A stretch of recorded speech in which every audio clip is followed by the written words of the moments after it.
Hi students. In this session, let me explain some theoretical concepts of chemical kinetics. See, if you see the numerical part in chemical kinetics, generally students do not have any problem in that.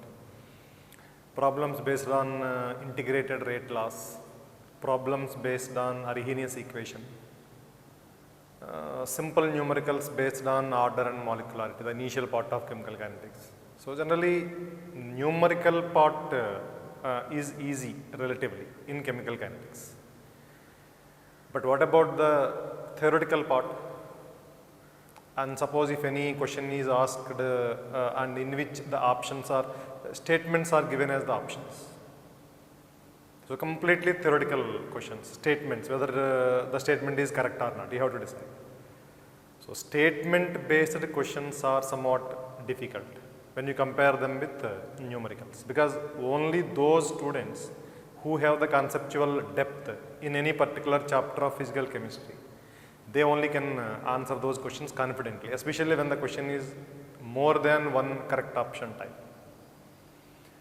Okay, keeping those type of questions in view, because those questions are being increasingly asked in JEE Advanced nowadays. So keeping those questions in view, I have designed this session, and listen to me very carefully. You know, there are three parts in chemical kinetics. The first part is definitions. What is order? What is molecularity? What is rate law? What is rate of reaction? Rate of consumption of the reactant, rate of formation of the product, and how they are related to rate of reaction. So these are simple definitions. If you come to second part, integrated rate law of zero order reaction, examples, integrated rate equation for first order reaction, this is the second part. And you know, maximum numericals are from this session, generally, this section. And if you come to the third section, that is temperature dependence of rate, Arrhenius equation. Okay. If you come to these theoretical aspects of chemical kinetics, I have 5 or 6 points to discuss with you. The first point is, suppose we have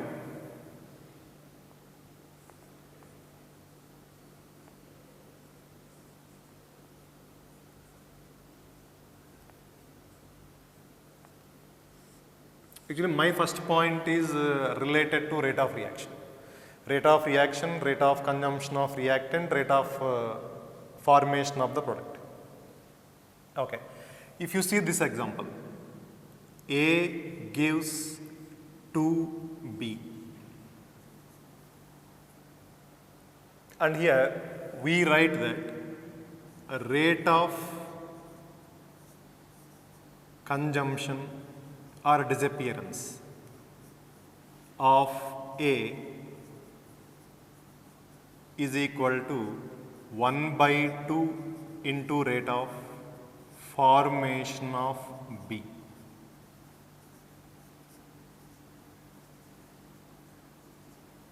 My question is it true in all cases?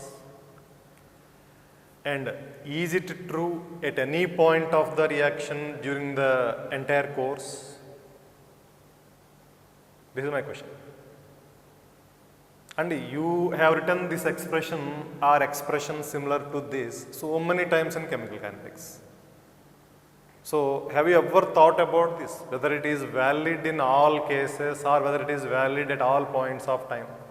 Is there any example in which this particular relation becomes wrong? Okay, let me take up 2 examples for this.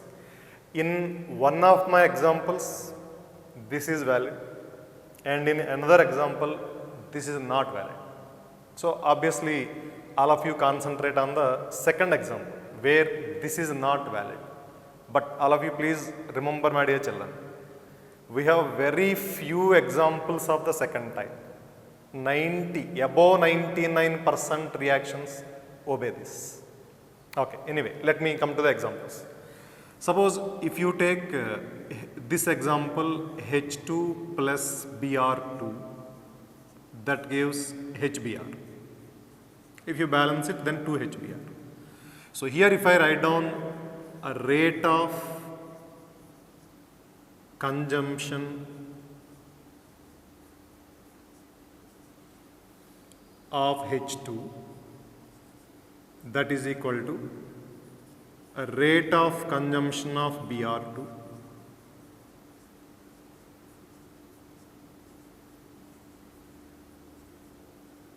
and that is equal to 1 by 2 into rate of formation of HBr. This is true always at any point of time during the course of the reaction, from the initial time to the end of the reaction. Now you see the second example. CH3COCH3 acetone on heating. This is the thermal decomposition of acetone. You will get 2 moles of methane. You will get 1 mole of ethene and 2 moles of carbon monoxide. And of course 2 moles of acetone. Now this is the balanced reaction. For this reaction, if I write down rate of consumption of acetone,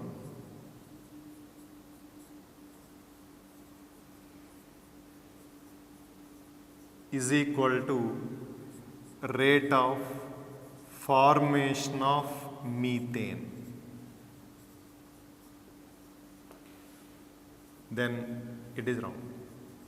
So here this relation is correct always and this relation is wrong. Okay, what may be the reason? And I am repeating, we have very few examples like this. Maximum of the examples are like this. Okay, what is the problem? Why rate of consumption of acetone is not equal to rate of formation of methane? Right? 2 moles of acetone is reacting to give 2 moles of methane, then in that case why it is wrong? Very simple. In this reaction, there is one intermediate that is formed, that is CH2 double bond C double bond O. That is what is called as ketene.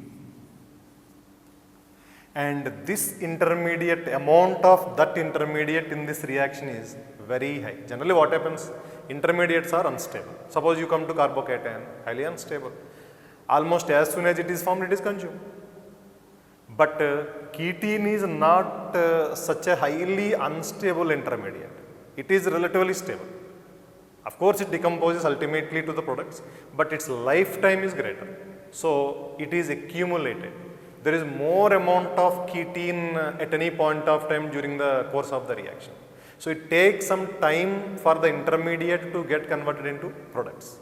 So suppose you start the reaction, after half an hour, you see how many moles of acetone are consumed. Suppose you take 2 moles of acetone, and after half an hour you just check how many moles of acetone are consumed. Suppose 1 mole of acetone is consumed by that time, within that time half an hour.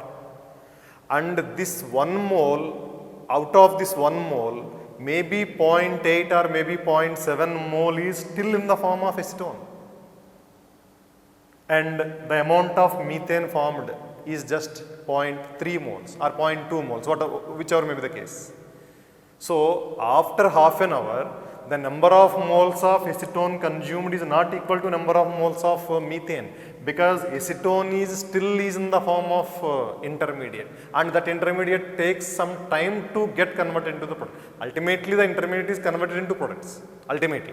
But in the middle of the reaction, after half an hour, after 10 minutes, after 15 minutes, there is appreciable amount of intermediate. So under such conditions, this expression becomes wrong. The expression which you write taking into stoichiometric coefficients, that becomes wrong when there is an accumulation of intermediate. There is appreciable concentration of intermediate. But as I told you already, we have very few such examples, you need not worry. Unless otherwise mentioned, you write the expression like this only. The way you have been writing for all this time, just continue that. But just aware of this type of reactions also, where the expression in terms of stoichiometric coefficients is wrong. And in all such cases, there is accumulation of intermediate, relatively stable intermediate, which has a long life, which has a longer half-life. So, and it takes some time to get converted into products. Otherwise, in majority of the cases, such expressions are correct. So, this is my first point about which you need to analyze. Now, let me come to the second point, and this point is regarding order and molecularity.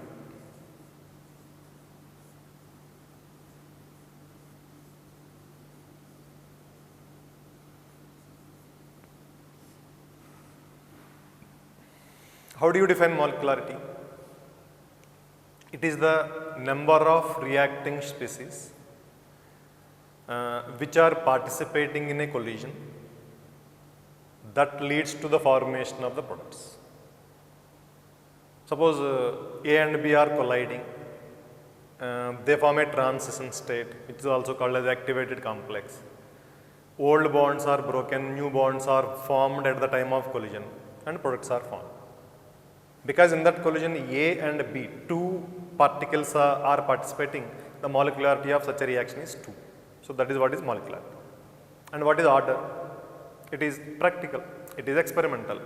It is some of the powers of the concentration terms in the rate law, and rate law is determined experimentally.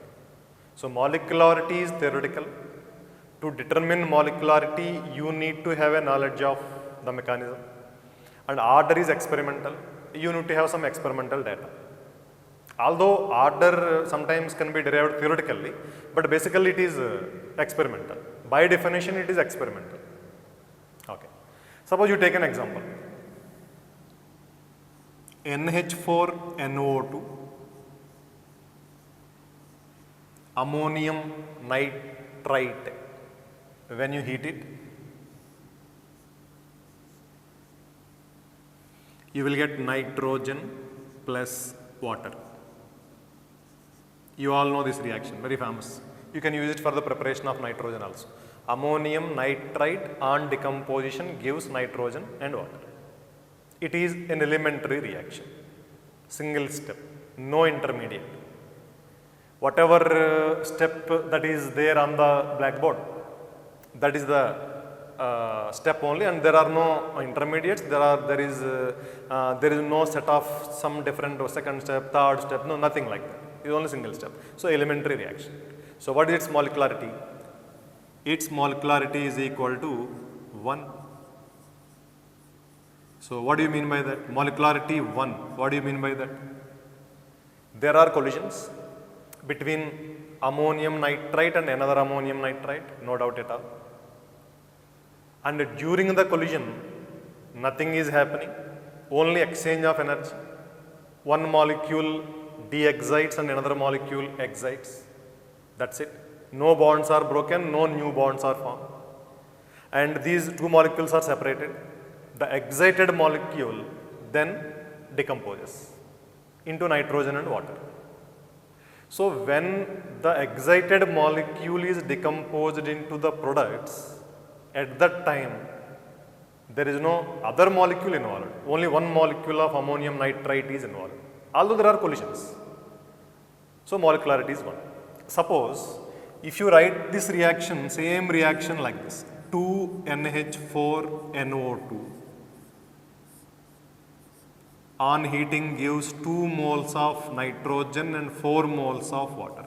Then what is the molecularity of this reaction? It is 1. Molecularity does not change when you change the stoichiometry of the reaction, meaningless it is. So, however you write down the reaction, molecularity remains same, because molecularity depends upon the mechanism, and during the formation of the product, that activated molecule, that activated complex, it involves how many species? If it is 1, molecularity is 1.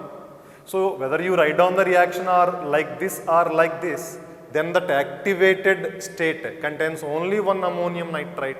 Of course, before that there is a collision, but during the collision the products are not formed. There is a collision, one molecule gets excited, another molecule gets de-excited, and the excited molecule decomposes. So when it is decomposed into the products, only one molecule is involved. Molecularity is 1. So this is the first point regarding order and molecularity. Now the second point. If you come to order and molecularity, the interrelation between those two. Okay, suppose if you have an elementary reaction, and for an elementary reaction, can we say that molecularity is equal to order? Actually, order needs to be determined experimentally, but by theoretical arguments for an elementary reaction, can we equate these two? Molecularity and order one and the same? Yes, definitely. And it has sound logic behind that. And you see, for an example, you take a reaction A plus B gives rise to products. Now this is an elementary reaction. First ensure that this is an elementary reaction. Whatever I told you, the relation between these two, that is strictly valid for elementary reaction, and for a composite reaction we cannot say that. May be equal, may not be equal. So this is an elementary reaction. Now for example, if you see its molecularity, it is 2. A and B are colliding with each other and you are getting product. And during the collision, A and B both are involved. Old bonds are broken, new bonds are formed, so you are getting the product. And as I told you already, for such a reaction, molecularity is equal to order. If it is correct, molecularity is equal to order, then this is a second order reaction. That means if you increase the concentration of A, if you double the concentration of A, rate is doubled. If you double the concentration of B, then also rate is doubled. Yes, it happens, and you see the logic behind that. Suppose, if you see the number of collisions between A and B, collision frequency, number of collisions between A and B. Now, you know that is given by pi DAB square NANB U bar A square plus U bar B square power 1 by 2 upon V square. All of you recall this formula, which you have studied in collision frequency, collision density, mean free path in the topic. Okay. When you double the concentration of A, you see Na is not the Avogadro number. Na is the total number of molecules of A present in the vessel, whose volume is V. Na is not the Avogadro number. Okay, when you double the concentration of A, that means Na upon V gets doubled. So collisions, they get doubled. Number of collisions gets doubled. And when number of collisions increases, they increase by a factor 2. Rate also increases by a factor 2. Similarly, when you increase the concentration of B, NB upon V increases. You double it, collisions become doubled, and ultimately rate becomes doubled. So it is quite logical. If you increase the concentration of A, rate increases. How many times you increase the concentration of A? So many times rate increases, because so many times collisions increases. So, and same is the case with B. So molecularity must be equal to order for an elementary reaction. And consequences of this is, let me take up 2 examples. First example is, you take ClO3 minus. What is the name of the ion? ClO3 minus, chlorate. It is a good oxidizing agent. In that, chlorine is in +5 oxidation state. Now, plus Fe plus 2, and medium is acidic. And here the products are Cl minus plus Fe plus 3 plus water. These are the products. Now if you balance this reaction, Cl plus 5 2 minus 1. So change in oxidation state is 6. Iron plus 2 2 plus 3. Change in oxidation state is 1. So coefficient of ClO3 minus will be 1 only. So coefficient of iron here Fe plus 3 is also 6. Now 3 oxygens, there must be 3 water and 6 H plus. And you see the balanced reaction. Now my simple question is, just tell me whether this reaction can be elementary. No, we don't know anything about that. Whether it is elementary or composite, we don't know anything because we do not know its mechanism. But my simple question is, if you are convinced about this, then you just tell me one thing, whether this reaction can be elementary. No way. Because if it were elementary, then its order would be 13. 1 plus 6 plus 6, because its molecularity is 13. There are 13 species, 6 Fe plus 2, 6 H plus and 1 ClO3 minus. Can molecularity be 13? You all know molecularity, maximum value of molecularity is 3, and even 3 is very rare. We do not know any example in which molecularity is 4. So 13 is just impossible. So if that is the case, then how can this reaction be elementary? This reaction has to be composite. Okay, one more thing. Similarly, this is you can say the first example. Now come to the second example. Suppose we have a zero order reaction. Now just you tell me whether whether a particular zero order reaction can be elementary. Again, not possible. Because if that is the case, then zero order is 0, and for an elementary reaction, molecularity is equal to order. So molecularity will also become 0, and molecularity cannot be 0. Molecularity 1 possible unimolecular, 2 possible bimolecular, and 3 is rare trimolecular, and 4 is just impossible. So molecularity 13 is impossible, molecularity 0 is impossible. So these two reactions cannot be elementary. So zero order reaction cannot be an elementary reaction, and it has to be composite. Some people call composite reaction as a complex reaction, whatever it may be, a reaction which happens in more than one step. So such a reaction and zero order reaction, they cannot be elementary. Now this is the second point. Now come to the third point.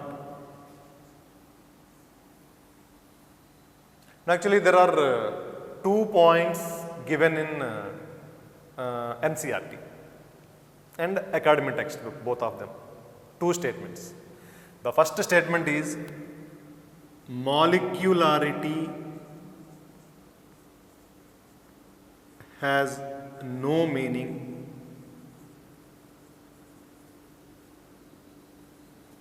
for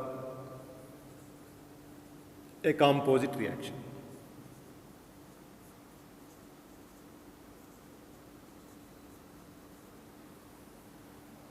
Okay, do you agree with this particular statement? In fact, molecularity is defined for a particular step. So in elementary reaction, there is only one step. So you can definitely determine the molecularity of a elementary reaction if you know the mechanism, like this. Now in a composite reaction, there are multiple steps. Number of steps there is greater than 1. So obviously, logically speaking, molecularity has no meaning for a composite reaction. But generally, in some cases, particularly in organic chemistry, molecularity of the rate determining step is taken to be the molecularity of the overall reaction. You know, all of you, SN1, you know E1. What what does it stand for in SN1? And what does that 1 in E1 stand for? Molecularity. Substitution nucleophilic unimolecular. But SN1 is a composite reaction. SN1 reaction is a composite reaction. It is not a elementary reaction. Similarly, E1 reaction is a composite reaction. But still we are, in the heading itself, we are mentioning that number. SN1. There 1 stands for molecularity. E1. 1 stands for molecularity, unimolecular. So sometimes we take that molecularity of rate determining step as the molecularity of the overall reaction. But anyway, this statement is correct always. Molecularity has no meaning for particularly composite reactions. In some cases it is violated. Now, in the same book there is one more statement. Okay, here let me write down the examples. SN1, E1, these are some of the exceptions you can say for this statement. But in the exam, if that statement is correct or not, if you are asked to determine whether that statement is correct or not, just you go for yes. Yes, it is correct. Okay, na? Despite the fact that there are some exceptions, no doubt about it. Okay, and there is one more statement. That statement is, in a composite reaction,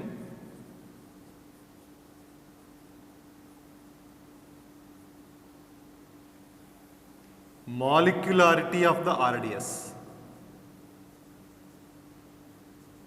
molecularity of the rate determining step is the order of the overall reaction.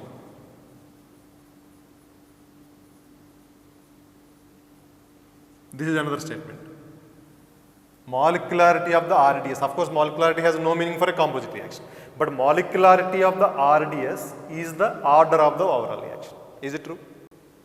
Similar to this statement, which is generally true, this statement is also generally true. There may be few exceptions. Let me take one particular case. Suppose we have a reaction A plus C that gives D.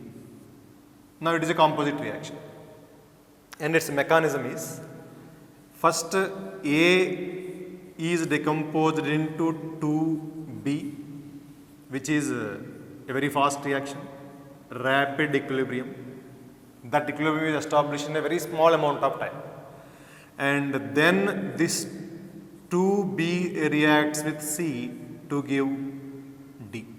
This is slow. Slow, as a result, it is RDS, rate determining step. Now let me derive the order of this reaction. This is a slow step. So we can write down rate of that particular step, rate determining step is equal to K into concentration of B whole square into concentration of C.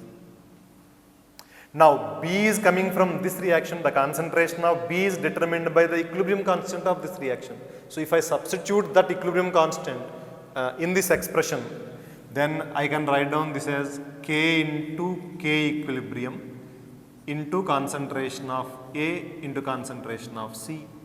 K and K equilibrium both are constants. So let me replace this product with K dash. Then you will get K dash into concentration of A into concentration of C. So this is the final rate law. And what is the order of this particular reaction? A plus C gives rise to D. It is 2.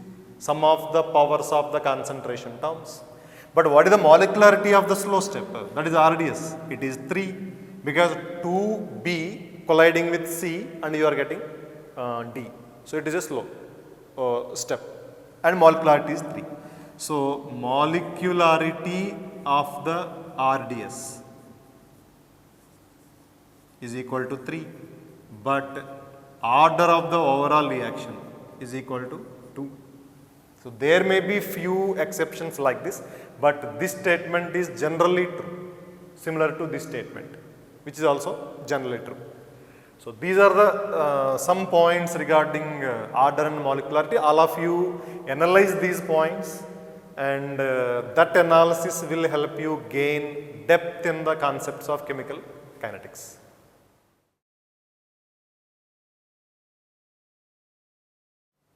Now my next point is also regarding this order and molecularity.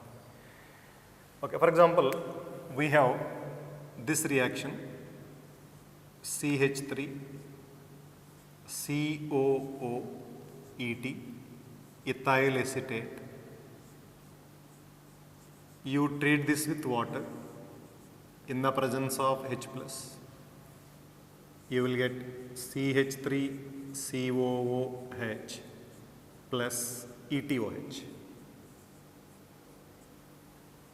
Ester hydrolysis of ethyl acetate.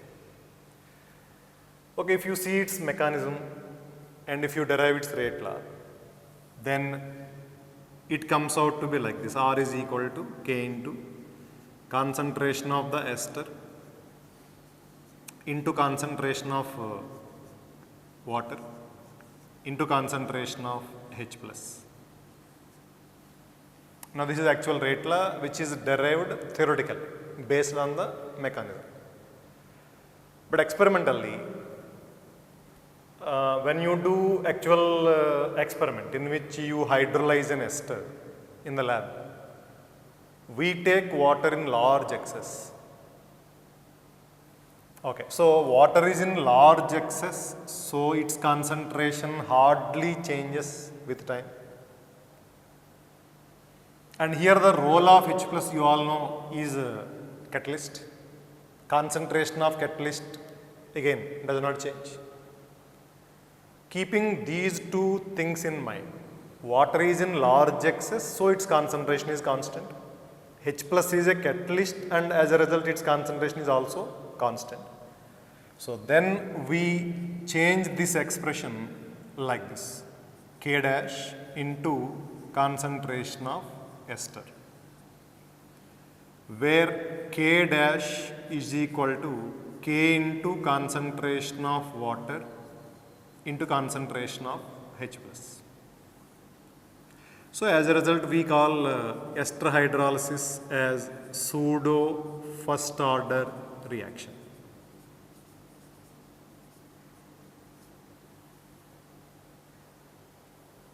And here actually let us do a small analysis in this particular result. If you come to water, generally we take it in large excess. You take 1 mole of ester and you take 1 liter of water. 1 liter of water means approximately 55 moles. 1 mole ester, 55 moles water. Okay, in the experiment number 1, you have taken 1 liter of water. And in the experiment 2, we have taken 2 liters of water. So we have changed the amount of water. So what happens to the rate of the reaction? Suppose if you measure initial rates in both the experiments. Experiment 1, experiment 2. Keep concentration of H plus constant. Keep concentration of ester constant. And you increase the amount of water, you twice it or thrice it. So you will find that there will be no change, hardly any change in the rate of the reaction. Because already water is in excess in the experiment 1 and you increase it further. So it hardly makes any difference. So order with respect to water. Order with respect to water is 0. Now do the same thing regarding H plus. Now you design 2 experiments, keep ester concentration same, keep amount of water same, but you change the amount of H plus, the concentration of H plus. You take 1 molar H plus in the first experiment and you take 2 molar H plus in the second experiment. You take 2 molar H plus in the second experiment. So when you increase the concentration of H plus, K dash increases, and when K dash increases, rate increases. So that means finally the rate of the reaction is definitely dependent on the concentration of the H plus. But that is not the case with water. When you take large amount of water, it is almost pure water. 1 mole of ester present in 55 moles of water. So water is almost pure, and you know pure water concentration is constant. So you take 1 liter or you take 2 liter or you take 3 liter, this remains same. If this remains same, K dash remains same and rate remains same. So with respect to water is definitely 0 and order with respect to H plus. So now tell me what you write this. Order with respect to H plus, is it 1? Because if you double the concentration of H plus, K dash gets doubled, and when K dash gets doubled, rate becomes twice because ester concentration is constant. So if you see it that way, then order with respect to H plus must be 1. So order with respect to H plus is 1 or 0? Now this is the one which we have to analyze. Some people say it is 0, some people say it is 1, and that is because, now you see my analysis. Actually order is of two types. If you take one type of order, yes, it is 0 with respect to H plus. But if you take another type of order, it is 1. Order is of two types. And let me explain those two types. Suppose you have a reaction that is R is equal to, rate is equal to K into concentration of A power N. And you all know N is the order. N is nothing but the order. There is only one reactant, for example, suppose there is only one reactant, that is A, and N is the order. Now, in the first type of order, I told you already order is of two types. Let me come to the first type. So in this type, what we do is, we take one particular concentration of A, we take concentration on the y-axis and time on the x-axis. So we do experiment with one particular concentration of A. Now we do another experiment with another concentration of A, which is actually lower than the first one. So we measure the initial rates, slope of the tangent, and here also you measure the initial rate, slope of this particular tangent, and that will give you rate. Now suppose if you plot logarithm of rate on the y-axis and logarithm of a concentration of A on the x-axis. That means, you see, take logarithm on both sides, you will get ln R is equal to ln K plus N into ln concentration of A. So I have taken ln R on y-axis and ln A on x-axis. Then you will get a straight line. And slope of that line is called as order with respect to concentration. This is first type of order, and you know this is also called as true order. And generally whenever somebody is asked about the order, we report that particular order unless otherwise mentioned. Now you see another type. Now same type of curve, here concentration and here time, and here you do only one experiment, but we measure the initial rate, we measure the rate after some time at different intervals, rates at different intervals, but here the initial rates in different experiments.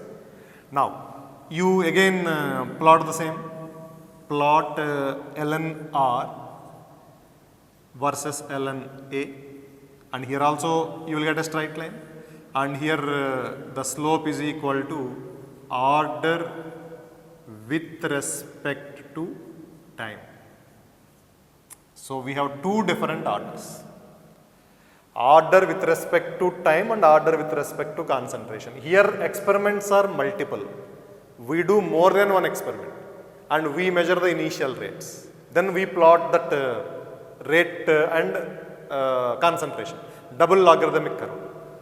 And here only one experiment, but at different time intervals, and you will get an order. If you come to the H plus, the role of H plus here, if you do only one experiment, hydrolysis of ester, only one experiment, but you see just the rate of the reaction at different time intervals. And with respect to hydrogen, the order comes out to be 0 because its concentration does not change, it is constant. But if it is order with respect to concentration, which is the actual order, true order, which is called as true order, then definitely order with respect to H plus is 1. Because that is the true order, our answer must be 1. Our answer should not be 0. But if the examiner specifically asks what is the order with respect to time in the case of H plus, then it is 0. But he simply asks about the order. Unless otherwise mentioned, then order is that order with respect to concentration. So order with respect to time and order with respect to concentration, both are 0 for water. But order with respect to time is 0 for H plus, but order with respect to concentration is 1. So there are two different orders. So this is something regarding the order, and this reaction is actually in fact very important in chemical kinetics, pseudo first order reaction.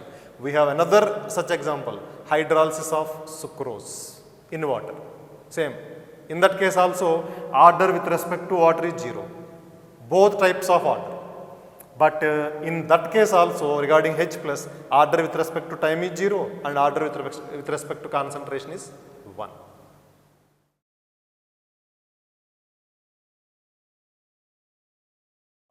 In the next point, let me discuss how we can determine the order of a reaction theoretically.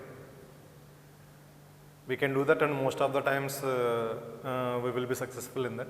Although strictly speaking, order is experimental. Rate law must be determined experimentally, and from the rate law we will get the order. But with the help of some arguments, some concepts, we can derive order theoretically, and we can do it in two different ways. Let me take an example and let me derive its order in two different ways. But before that, let me tell you one small concept that is called as steady state approximation.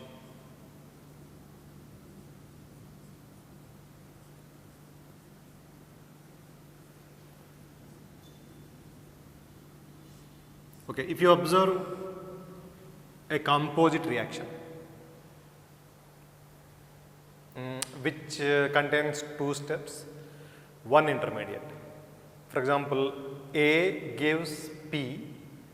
A first converts into an intermediate, let us say it is I, and I then is converted into the product P.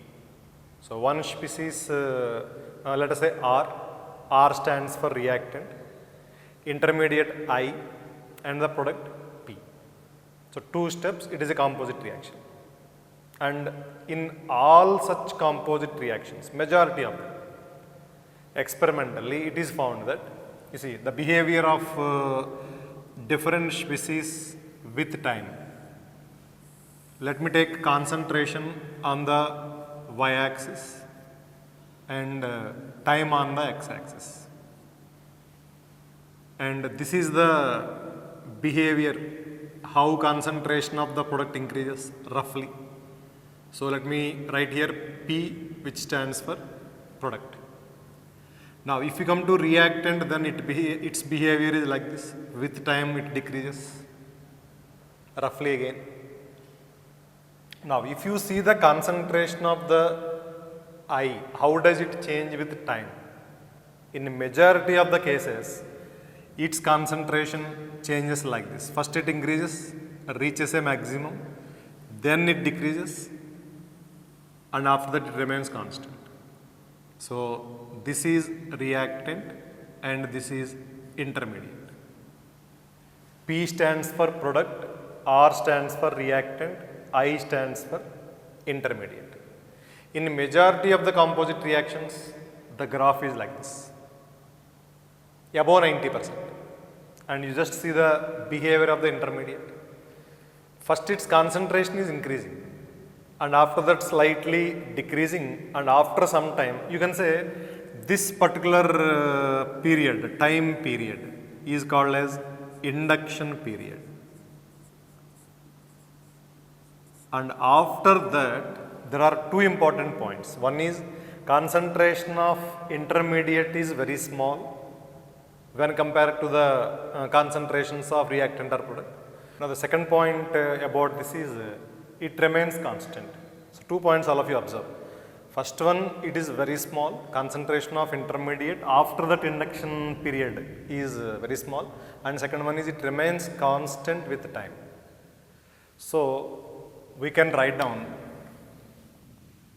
di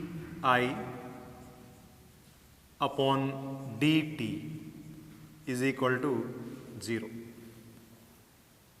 The net rate of formation of intermediate is 0 after this particular induction period. So you can write down that is equal to rate of consumption of I, you can say rate of formation of I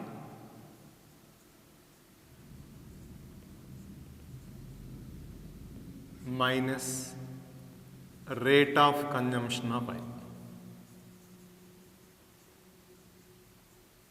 and that is equal to 0. So as a result we can write down rate of formation of I is equal to rate of consumption of I.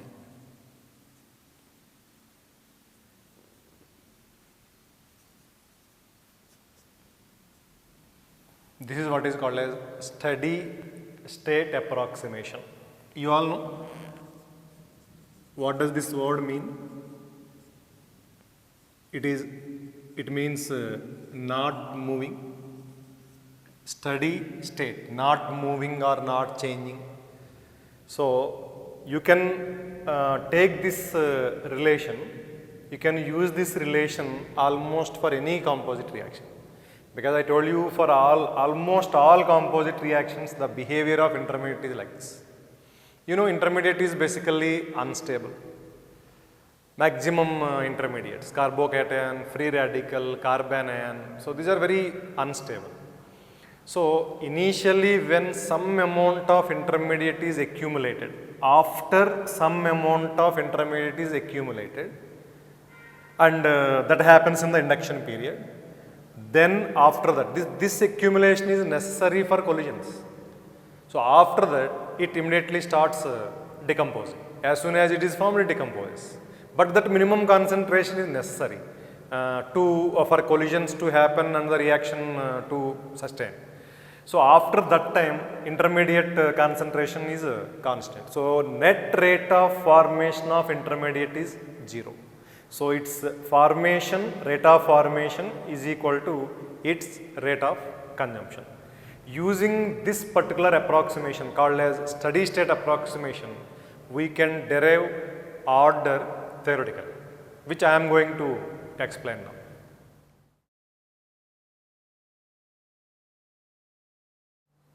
Now let us derive the order theoretically, and for that I am taking an example, general example.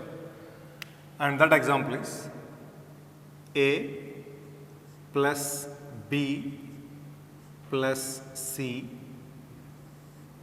gives D plus 2E, and this reaction is catalyzed by X. X is a catalyst.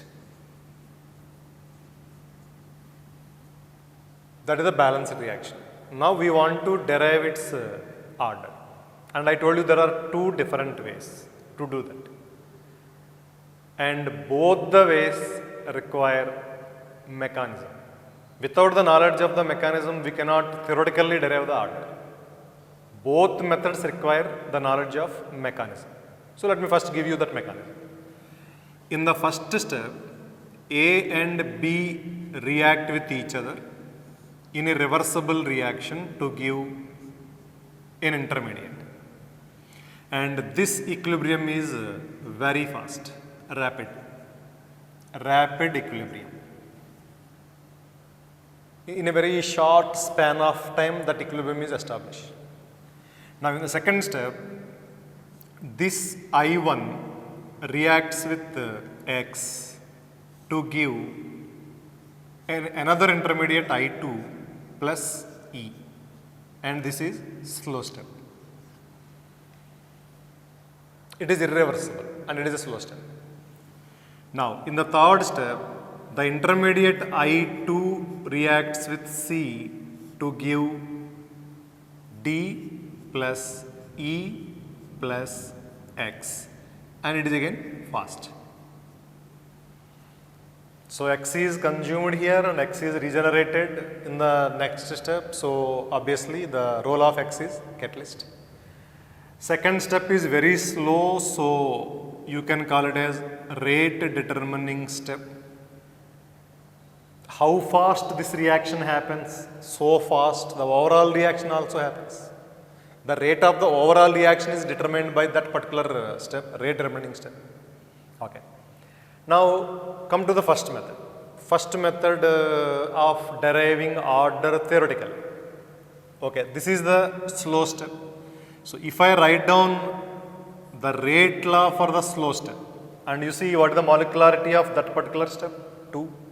And we know for an elementary step, order and molecularity are same. So if I want to write down the rate law for this reaction, I am interested in the rate law of that particular step because it is RDS. And that determines the rate of the overall reaction. So let me write down the rate law for that particular step. So R is equal to, so let me say here, K1 is the forward rate constant, K minus 1 is the backward rate constant, K2 is the rate constant of this step, and K3 is the rate constant of third step. So here rate law becomes R is equal to K2 into concentration of I1 into concentration of X. This is the rate law for the slowest step, and slowest step determines the overall rate of the reaction. But the problem with this rate law is I1 is an intermediate. So it is a useless expression. Rate law in terms of intermediate is of no use to us. So let me replace this I1, let me write down this I1 in terms of the reactants A, B and C. And you know this I1 is coming from the first step, which is an equilibrium reaction, which is a reversible reaction. So concentration of I1 here is determined by the equilibrium constant of the first step. So we can write down here K2 into equilibrium constant of this, that is K1 upon K minus 1 into concentration of A into concentration of B into concentration of X. So I have replaced I1 with this expression. And K2 is constant, K1 is constant, K minus 1 is constant. So let me replace this entire expression with another new constant K dash. Now the remaining is same, concentration of A, concentration of B, concentration of X. Now this is the rate law. So overall order of the reaction is equal to 3. First order with respect to A, first order with respect to B and first order with respect to X. And this rate does not depend upon the concentration of C. And you see C is there in the first step and last step. So it does not matter. You increase the concentration of C or decrease the concentration of C, that does not affect the rate much. So order with respect to C is 0. Now this is how we derive rate law theoretically. But for that you should know the details of the mechanism. Now come to the second method. And in the second method, we use that concept which we have discussed now, steady state approximation.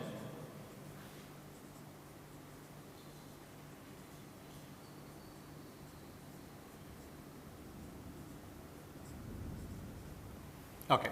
So here, let me write down the rate law for the second step again, which is a slow step, rate determining step. So R is equal to K2 into concentration of I1 into concentration of X. Let us say this is equation 1. Now if you apply steady state approximation for this I1, because now we have to remove this I1 here. Rate law in terms of intermediate is useless. So we have to remove that. So now I am using steady state approximation for that I1. Net rate of formation of I1 is 0.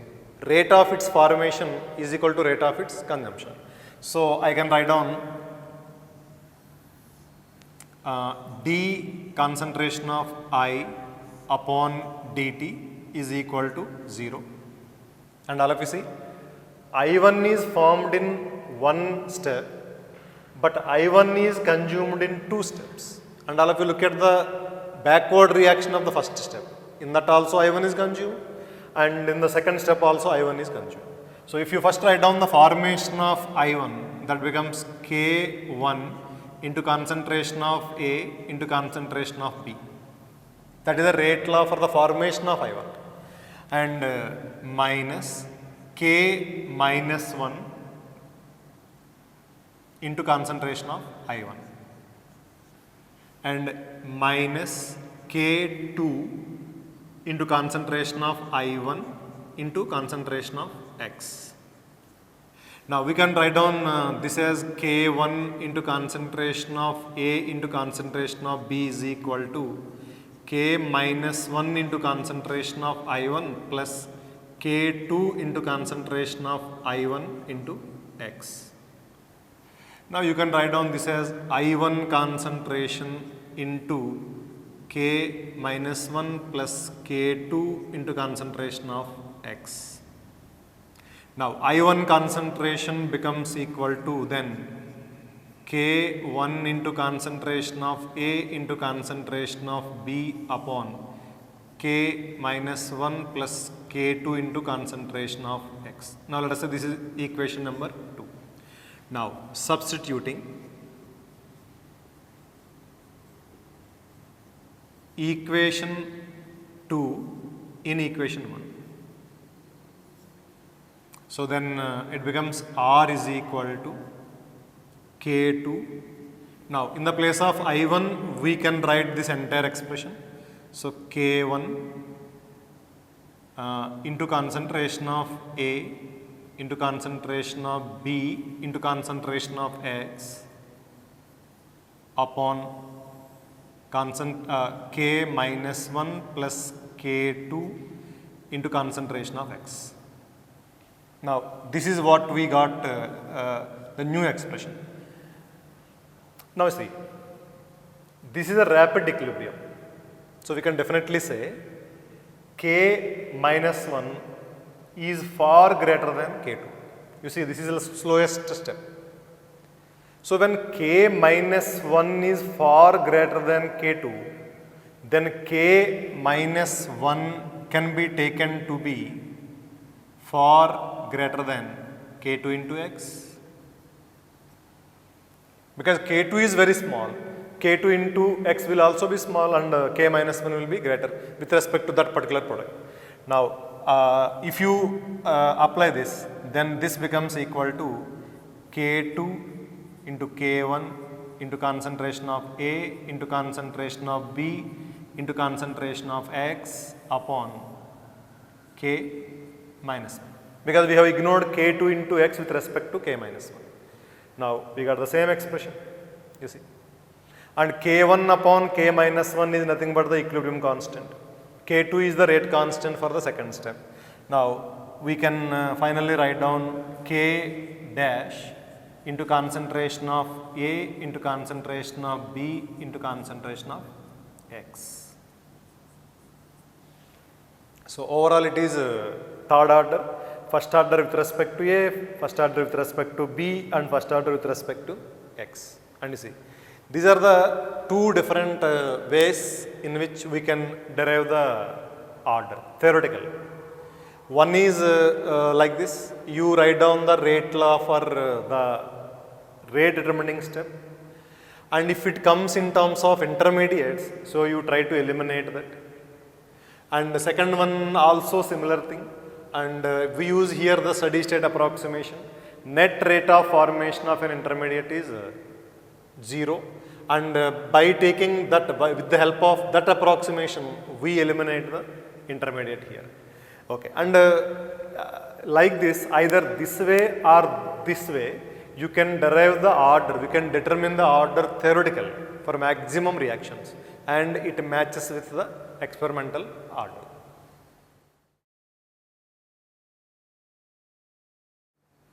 Now let me come to the last point, that is temperature dependence of rate of a reaction. Rate constant or rate. See, if you increase the rate constant, then rate increases, keeping the concentrations of the reactants constant. So let me help you analyze this topic. Again, as I already told you, I am not going into the numericals of this topic. Just I am giving you some conceptual depth into this. Okay. Now you all know, if you come to the first point in this particular discussion, we have Arrhenius equation, that is K is equal to A into e power minus EA upon RT. And here if you see the terms, A is called as frequency factor,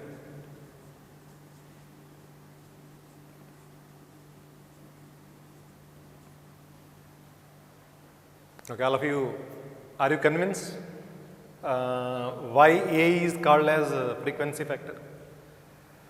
Okay, let me say one thing here. A can be called as frequency factor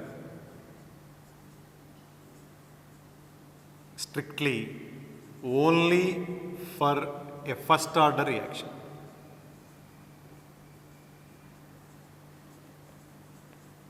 And later in my, during the course of my discussion, I will tell you why, don't worry about it. Okay, A is also called as pre-exponential factor.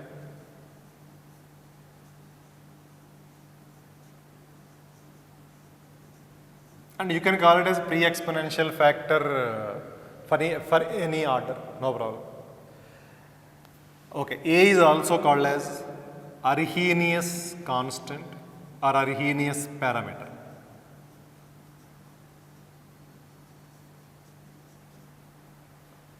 Okay, if you come to EA,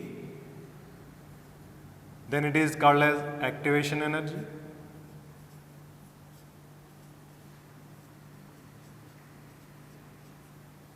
And units for this activation energy in SI system is joules per mole. Okay, then what are the units of A? What are the units of A? So if you come to the units of A, then it depends upon the order of a reaction. Because you see, units of A and units of K are same, because this exponential form has no units.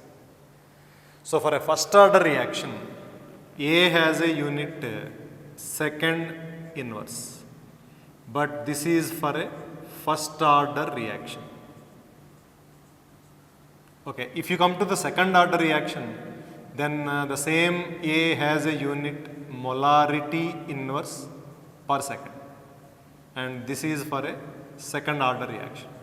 So like that, if you go for third order reaction, it has a different unit. So this is the first point.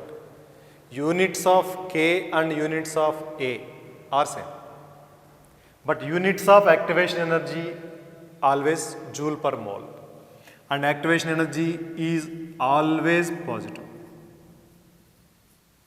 The minimum value of activation energy is 0.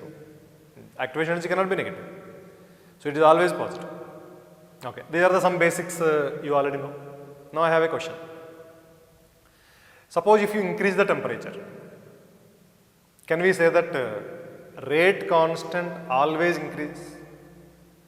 And please mind my question. Listen to me very carefully. I asked you, when you increase the temperature, can you say that rate constant increases in all cases? So of course I am not asking about equilibrium constant. I am asking about rate constant. So can you say that it increases in all cases? Maybe or may not be. Rate constant does not necessarily increase when you increase the temperature. I will come to that also, I will explain that. So here the key points are, the name frequency factor for A is strictly true for only first order reaction, although we generally call it as frequency factor, but it is valid only for first order reaction. And here you see, units for first order reaction only, A has the unit second inverse. So you can call it as frequency factor. But for the second order reaction, A units have changed. Now how can you calculate as a frequency factor? Frequency units is different and A has a different unit here in the case of second order. Okay, and activation energy is positive, and because activation energy is positive, can you say that okay, rate constant increases for each and every reaction? You see here, e power minus Ea upon RT. Mathematically, if you see, if Ea is always positive, then rate constant should increase when you increase the temperature. But I told you that sometimes it may not happen. Let me come to such examples. Okay. Now this is the first point. Now come to the second point. You all know this particular Arrhenius equation is explained by one theory, that is collision theory. Okay. And let me come to that. Suppose let us take a second order reaction as an example. Second order reaction, and that reaction is A plus B that gives P. So because it is a second order reaction, let us say it is an elementary reaction. So the rate law is like this: R is equal to K into concentration of A into concentration of B. Now let me take it as equation number 1. Second order reaction, elementary reaction, so rate law is like this. Okay. Here the first point is, can I say the collision frequency, number of collisions between A and B per second, is directly proportional to concentration of A into concentration of B? Can I say this? Collision frequency is directly proportional to the product of the concentrations of the reactants A and B. Yes, it is true. Let me make you recall the formula for collision frequency in a mixture of gases A and B, and that is given by ZAB is equal to pi DAB square NA into NB relative velocity, average velocity of A square plus average velocity of B square power 1 by 2 upon V square. Now this is the formula for ZAB. So obviously collision frequency is directly proportional to concentration of A, Na upon V. Na is the total number of molecules of A, it is not the Avogadro number. And similarly Nb is the total number of molecules of B. So collision frequency is directly proportional to concentrations of A and B, product of their concentrations. Okay. Now we know not all collisions lead to the formation of products. The collision must have minimum amount of energy, that is what is we call as activation energy, and the collision which has that minimum can only lead to the product. So we can introduce in this expression, we can introduce one more factor, then we can write down rate of reaction is directly proportional to concentration of A into concentration of B into fraction of collisions which are having that minimum amount of energy. Let me represent it by small f. And from kinetic theory of gases, F comes out to be e power minus Ea upon RT.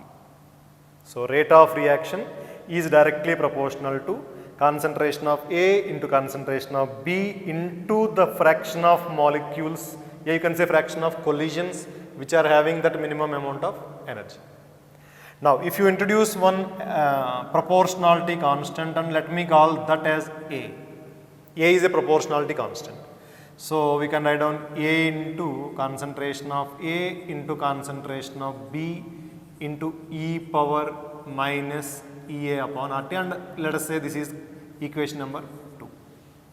Now you compare equation number 1 and equation number 2.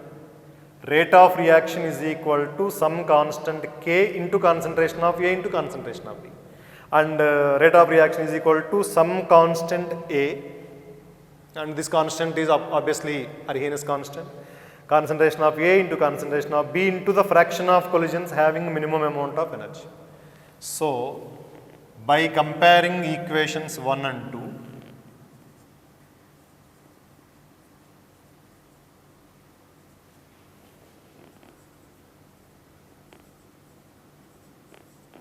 we will get k is equal to a into e power minus ea upon rt. And that is of course the Arrhenius equation. Okay. Now let me tell you just 2 or 3 points after this one. Okay, the first point is the A value, that means the Arrhenius constant value for a second order reaction. Listen to me carefully. Arrhenius, the value of Arrhenius constant, the expression actually, the expression for A for a second order reaction is found from KTZ, kinetic theory of gases. I am not going into the derivation of it, not necessary, but I am giving you its expression. So A is equal to, Arrhenius constant A is equal to sigma into 8 kT upon pi mu into Na. And let me tell you that variables. Here sigma is equal to pi dAb square, which is called as collision cross section. Sigma is called as collision cross section. And K is the Boltzmann constant, T is the temperature, Na is the Avogadro's number.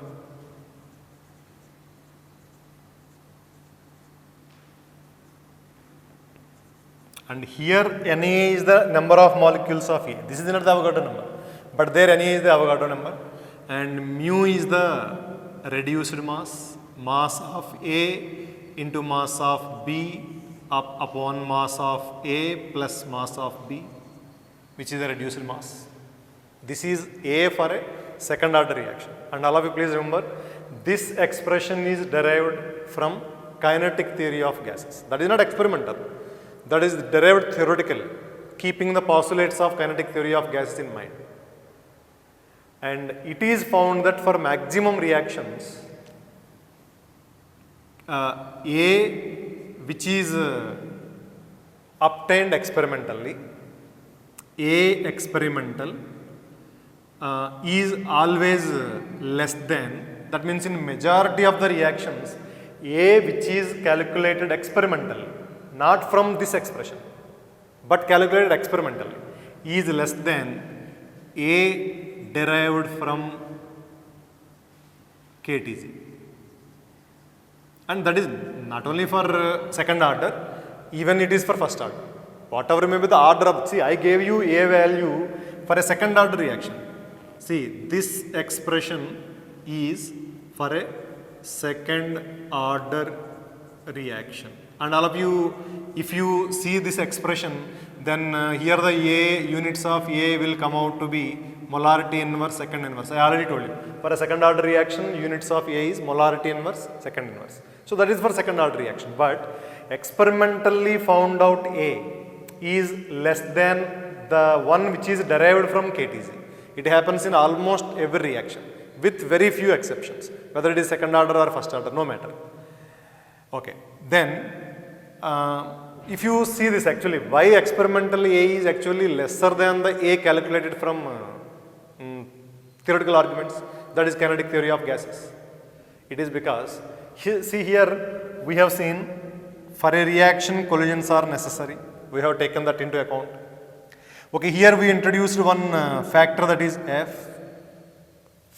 The collision must have minimum amount of energy. Okay, we have taken care of that. Collisions are necessary. Okay, the collision must have minimum amount of energy. That is also okay. But there is one more factor which is not considered so far, and that is the reason why this discrepancy is coming. And that factor is called as orientation factor. Some people also call it as probability factor. That means for a collision to be successful, two conditions must be satisfied. One is it must have minimum amount of energy. Second one is it must be properly oriented. The orientation of the collision is very much required for the collision to be successful. and we have not so far taken care of that particular factor. So this ratio, that is A experimental upon A calculated from KTG. Now that ratio is taken as orientation factor, and that orientation factor, the value of that ranges from 0 to 1. 0 means no collision is properly oriented, and 1 means all collisions are properly oriented, which is ideal, which is impossible. So it lies always between 0 and 1. So it is always less than 1. P is always less than 1. And that is the reason A experimental is less than A derived. But in few cases, and that means exceptional cases, in few cases, A experimental is actually found to be greater than A derived from KTG. And actually I am not going into the details what may be the reason for that. That means in fact in this case, in these exceptions, P is actually greater than 1. So I am not going into the details of that because it is beyond the level of the students at this stage. So I am not going into the reasons of this one. But in 99% cases, A experimental is less than A derived from KTG, like this. Of course, this is for second order. For first order, it will be different expression. For third order, it will be different expression. And the ratio of those two A values is nothing but P. And that P is orientation factor. You can say it is the fraction of collisions which are having proper orientation. Okay. Now come to the last point. Actually, at the beginning, I asked you one question. That is, in fact, I raised 2 points. A can be called as frequency factor strictly in the case of first order. Okay, that is obvious. You see the units. Only for the first order reaction it has the units per second. But for other examples, 0 order, second order, third order, it will have different units. So how can you call it as a frequency factor? But of course, pre-exponential factor or Arrhenius parameter, you can call A as pre-exponential factor or Arrhenius parameter in any case, no problem. And the second point, I asked you one thing, that is, does K increase when you increase the temperature? Is it universal? Does K increase always when you increase the temperature? And that time only I told you that not necessary. And I will give an example. Actually, in our previous point, when I explained about steady state approximation and how you use it to derive the order theoretically, I took an example. And for that example, I got the rate law like this. R is equal to K2 into K1 upon K minus 1 into concentration of A into concentration of B into concentration of X. All of you look at that rate law. Now, K2 is a rate constant, K1 is a rate constant, and K minus 1 is also a rate constant. Individually, all these 3 constants increase when you increase the temperature. So, but that means for a particular step, I am not talking about overall reaction. For a particular step, the rate constant necessarily increases when you increase the temperature. But for overall reaction, the overall rate constant, whether it increases or decreases, anything may happen. Here you see, K2 increases, K1 increases, K minus 1 increases, all increase with increase in temperature. But what is the extent of increase? How many times they increase? That depends upon the activation energy. Suppose it may happen that increase in K2 and K1 is very less and increase in K minus 1 is very high. Maybe its activation energy is very high.